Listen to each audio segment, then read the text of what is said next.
భాగ్యనగరంలో పేక మెడలు మరోసారి బెంబేలెత్తిస్తున్నాయి. వర్షాకాలం ప్రారంభం కావడంతో ఏ మూలన ఏ పాత భవనం కుప్పకూలిపోతుందోనని హడలిపోతున్నారు నగరవాసులు. తోస్తే పడిపోయే భవనాల విషయంలో జీహెచ్ఎంసీ ఎందుకు నిర్లక్ష్యం చేస్తుందని ప్రశ్నిస్తున్నారు. మహానగరంలో శిథిలావస్థకు చేరిన భవనాల సంఖ్య ప్రతి ఏటా పెరుగుతూ పోతోంది. ఇలాంటి వాటి విషయంలో జీహెచ్ఎంసీ నిర్లక్ష్యం శాపంగా మారుతోంది. ఏదైనా ఘటన జరిగినప్పుడు హడావుడి చేసే యంత్రాంగం ఆ తర్వాత విషయాన్ని పట్టించుకోవడం లేదు. వర్షాకాలానికి ముందే పేక మేళల్ని గుర్తించి అవసరమైన చర్యలు తీసుకోవాలి. కానీ బల్దియా మాత్రం వానలు మొదలయ్యాక స్పెషల్ డ్రైవ్ అంటూ హంగామా చేస్తోంది. గతంలో చిలకలగూడ, చార్మినార్, అబిడ్స్ ప్రాంతాల్లో పాత భవనాలు కూలి పదుల సంఖ్యలో ప్రాణాలు పోగొట్టుకున్నారు. గ్రేటర్ హైదరాబాద్ పరిధిలో 524 శిథిలావస్థకు చేరిన బిల్డింగులున్నాయి. ఇందులో కొన్ని కూల్చగా మరికొన్ని సీజ్ చేశారు. మిగిలిన వాటికి మరమ్మతులు జరిగాయి. ఈ లెక్కలన్నీ పోగా 334 భవనాల విషయంలో చర్యలు తీసుకోవాలి.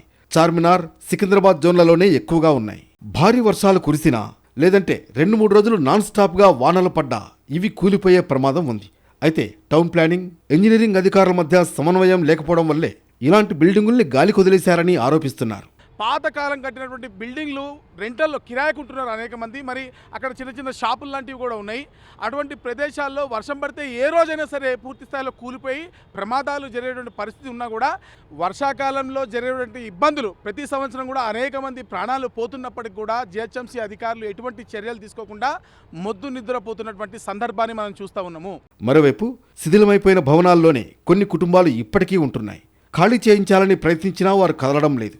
బలవంతంగా పంపినా తిరిగి వచ్చి అక్కడే ఉంటున్నారని అధికారులు అంటున్నారు. ఏది ఏమైనా భారీ వర్షాలు పడకముందే ఇలాంటి పాత భవనాల్ని కూలగొట్టి చర్యలు తీసుకోవాల్సిన అవసరం ఉందంటున్నారు నగరవాసులు.